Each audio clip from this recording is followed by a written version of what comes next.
Hello, my name is Michael O'Keefe, aka The Movie Wizard. If you enjoy this interview and want to hear more top-notch film industry conversations, please press the thumbs up, subscribe to this channel, and hit the bell to stay in the know. Michael, it's great to be with you today. It's a pleasure to have just last night screened one of my father's films. Actually screened two of the films. One just didn't work well. But it was a very, very interesting life to grow up with actually two major Hollywood stars. Of course, Franchot Tone was a big star before I was born. And so was my stepfather, Cornel Wilde. They did most of the body of their work prior to my birth in 1943. Franchot was nominated for an Academy Award as Best Actor for his role in Mutiny on the Bounty in 1935. Cornel Wilde was nominated for his role as Chopin in A Song to Remember in 1949 and was nominated Best Actor for that role. And so many of the things that happened in my parents' life, my father and my stepfather, and my mother's life, actually happened before I was born. But I did grow up in Hollywood. I did go through that craziness that you do in Hollywood, where you're going to school with Mia Farrow and Kirk Douglas's son, Michael Douglas, and it is a really, really stressful, for a little kid, very stressful environment to grow up in. I think what made me, as you said, so settled was I used to come up to Canada. I've spent every summer of my life since I've been 2 years old up here at the lake outside of Ottawa in the Laurentian Mountains, and it was a very, very settling effect. I go back to Los Angeles, be able to take all that stuff again and move on. But I did, as a kid, in the old days, they shot movies 6 days a week, including Saturday. So some of my most fascinating experiences were going to the studio with either my father or my stepfather and spending the day at the studio on the set on Saturday, where other kids were playing baseball and tennis and going out with their friends. I was there watching the movies being made, and it was fascinating and a really, really edifying thing. I did have experience. I did become an actor in high school and college, and I followed it up afterwards. I did make one movie in Hollywood called Beach Red, in which my stepfather and my mother appeared, and that was in 1967. So I had my shakes at the business, but I decided to move on. I went into education, I went into sports management, and I finally went into business, and now I'm retired. That's a little bit about me, Michael. Well, that's great. So I'm going to move on into some questions about Franchot Tone to start. I've got 5. So what was your favorite film with Franchot Tone? You know, it varies between Mutiny on the Bounty and Five Graves to Cairo. Five Graves to Cairo was made in 1945, a Billy Wilder film in which my father starred. It was a sensational film taking place in the Second World War. Mutiny on the Bounty went back to that famous film made in 1935, which won the Academy Award for Best Film. And it was interesting that all three of the stars, Charles Laughton, Clark Gable, yeah, and Franchot were all nominated for Best Actor. Oh, wow. None of them got it. And the next year, the Academy came out with Best Supporting Actress and Best Supporting Actor. So those are essentially two of my favorite films of Dad's. I'm a big fan of Dark Waters and Robert Sidemak in general. What are your thoughts on this project? Well, you know, that was a very, very interesting project. It transcended the earlier Hollywood days where everything was fun and had a happy ending. Dark Waters was a moody piece. It was a new genre of Hollywood, and I certainly enjoyed it thoroughly. It's been a long time since I've seen it, Michael. You know that. Oh, fair enough. Mutiny on the Bounty is another excellent film with Franchot Tone. Anyone is lucky to share the screen with Clark Gable, I think. Do you ever think about his Oscar-winning legacy? Clark Gable's or Franchot Tone's? Just the film in general. Oh, okay. Well, it is certainly what is it? What's that old saying that flattery is something duplication. That film was made 2 more times, once with Marlon Brando as Fletcher Christian, and the next with Mel Gibson. So if imitation is the highest form of flattery, then it is a great, great movie. I prefer, without a doubt, the 1935 edition. So do I. Yeah. I think it's just great. Five Graves to Cairo is my favorite François Tone movie because of his performance, Eric von Stroheim's performance, and Billy Wilder's direction. Mm-hmm. Are you as enthused by this one as me? When you asked me what's my favorite films, Mutiny on the Bounty, and there it is, Five Graves to Cairo. It is so tight, so well directed, so it has amusing parts, it has deeply dramatic parts, and with that tear-jerking ending, I just think that the audiences at the height of the Second World War were just transfixed with a film like Five Graves to Cairo, and I give tremendous credit to the studio and to Billy Wilder and to all the cast for having made it. You told me once that your father did not share stories about his productions. What is the one production you would have liked hearing about from him? Well, I think Mutiny on the Bounty. Mutiny on the Bounty was one of the few Hollywood films of that period that actually, a lot of it was shot outdoors on the island of Catalina across the bay from Los Angeles, and they had a replica Bounty made. They did the beach scenes with the natives swimming out to the boat, and a lot of it was shot on location. Today it's very common, and it has been for the last 40 years, but in the Hollywood soundstage days, they almost recreated everything on a major soundstage. I am privy, they had some wonderful publicity shots of Dad studying his lines on the beach and him joking with Clark Gable, and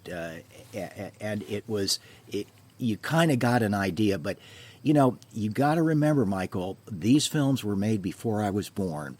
When I was a little kid in Hollywood, we had TV, just the beginning of TV, but these films all stayed in the vault until Ted Turner bought the MGM library and re-released them in the 70s. So none of my little friends knew who my father was unless they happened to see a current film. They never even knew he made all these great films.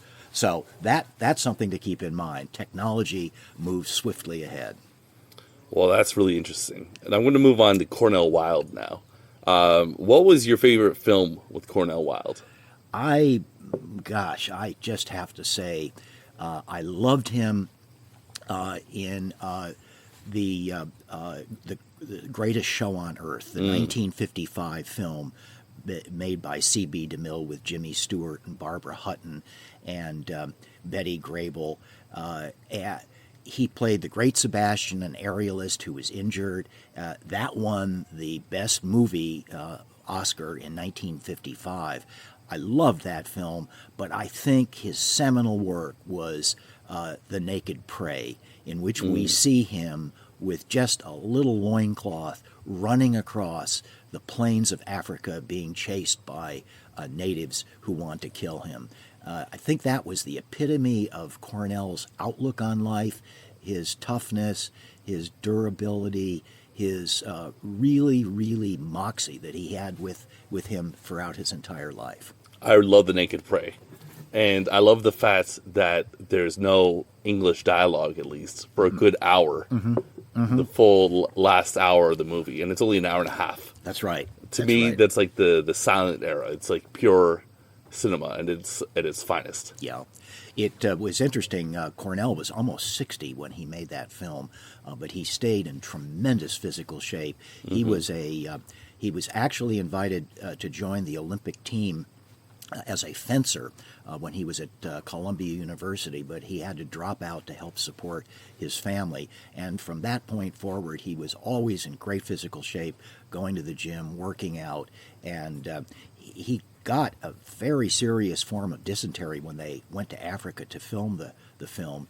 And as a result, I believe that was 1960, 61. As a result, he lost 30 pounds, but it really showed in his physique in The Naked Prey. He looks great, really handsome. Yep. My favorite Cornel Wilde movie has to be The Big Combo. Do you think he was a fan of this project? I think so. And the wonderful thing about The Big Combo is that my mom was in it too, and you had some fantastic actors in Brian Donlevy, Richard Conte, Lee Van Cleef, Earl Holliman. It was a splendid, splendid film, and it was Joseph H. Lewis's masterpiece film, and I think they were all very pleased to do it. All right. We talked about this, The Greatest Show on Earth, but I have another question about that. The Greatest Show on Earth is a classic. Yeah. Is this perhaps his most iconic project? There is no question about it. If you look at Cornel Wilde's career, I would think 70% of the people are going to say The Greatest Show on Earth. That was Cornel Wilde's. You know, he was in a lot of swashbuckling films because of his expertise as a fencer. So they didn't have to hire a double or a fencing expert. I mean, Cornel did it all. But when you move into a C.B. DeMille film, one of the biggest directors in Hollywood during that era, and you do a sensational movie which is nominated for an Academy Award, it is kind of the high point. But people do forget, you know, A Song to Remember with Merle Oberon was was nominated for 7 Academy Awards, and so that's kind of a backup, but I think you're right, Michael. It's Greatest Show on Earth would be the top film, and certainly Naked Prey would be the cult film that's associated with Cornell. High Sierra is a classic as well. Yeah. Did he have an opinion on Raoul Walsh? You know, if he did, he didn't share it with me. He didn't share it with me, but I'm sure he had an opinion. Cornell was a man of very, very strong opinions and a great, great talent. I mean, just for instance, on the film in which I appeared in, Beach Red, not only did he collaborate, it was an original novella, which was then written into a screenplay. He collaborated on the writing of the screenplay. He produced it. He directed it. He acted in it. He wrote the music for the score, and he created the lines for the title song. So, I mean, how about an all-around guy? Versatile. Yeah. Totally. And he directed a few other movies, am I correct? Oh, yeah. Yeah, they're on the top of my head, I can't, you know, he was very, very loyal to my mother. They were married in 1951, and he placed her in 8 films: The Star of India, The Big Combo, Storm Fear, The Devil's Hairpin, Maracaibo, Lancelot and Guinevere, Beach Red, and No Blade of Grass. So I think he directed No Blade of Grass. He certainly directed Beach Red, in which I appeared, and I'm not so sure about Lancelot and Guinevere, but yeah, he was an all-around man. As out of all those films, though, do you think as a director he'll be most remembered for The Naked Prey? No question about it. Yeah. And he always, you know, in those he directed, he appeared in, and it's really, really tough for an actor to get directions from his assistant director, but he was good at taking them, and he was very, very assiduous at looking at the dailies and going back and reshooting something if it wasn't just absolutely perfect. Oh, wow. So I want to move on to now your own personal experience. Yeah. Can you tell me about your experience in Hollywood? Well, as an actor or as a kid growing up there? As an actor. Okay. You know, I was very, very much in love with the theater and with the screen. And as a little boy, I used to, you know, recite plays and improvise. And I was the president of the Dramatic Society in boarding school and secondary school. I was also a member of the Carolina Playmakers at the University of North Carolina. I went on to New York City, returned to my father's home on 62nd Street, and started a master's degree in education at Columbia. But at the same time, I was studying with Lee Strasberg, a famous director of the Actors Studio. And when I did the screen test for Beach Red, the big brass at United Artists didn't know that Cornel Wilde was my stepfather, and they didn't know that Jean Wallace was my mother, and we kept that a secret. And for that film, I changed my name and used Patrick Wolf. So I was Patrick Wolf, but I was found out the first day on the set when Rip Torn, who was in the film, immediately recognized me as Francho Tone's son, because I met him at the Actors Studio. He'd been over for dinner at the house, and so he kept it a secret. But I then, after the film was well received, I did have an agent. I went to readings, but it was really, really tough in those days, because you'd finish a reading and you'd hear the director turn to the producer and say, "Well, he's no Francho Tone, is he? Or he's no Cornel Wilde, is he?" And it was pretty discouraging, but I've finally made the decision to go into education and become a teacher, a professor, and I went to Switzerland as a college professor at a small private college in Lugano, and the rest is history. All right. I was going to ask, why did you quit the game, and what did you do afterwards? But you basically just answered that. I did. So I wanted to say thank you very much for the interview, Pat. It was great. It's great, Michael. Thank you so much. All right. Thanks. Bye-bye. Bye.